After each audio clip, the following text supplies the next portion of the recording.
All right, here's the pile of lint. The pile of lint we just got out of customers.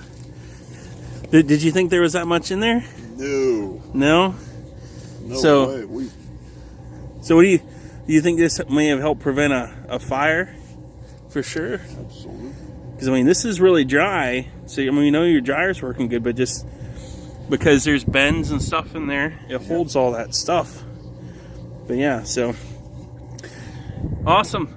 Prevent one fire, it saves another house.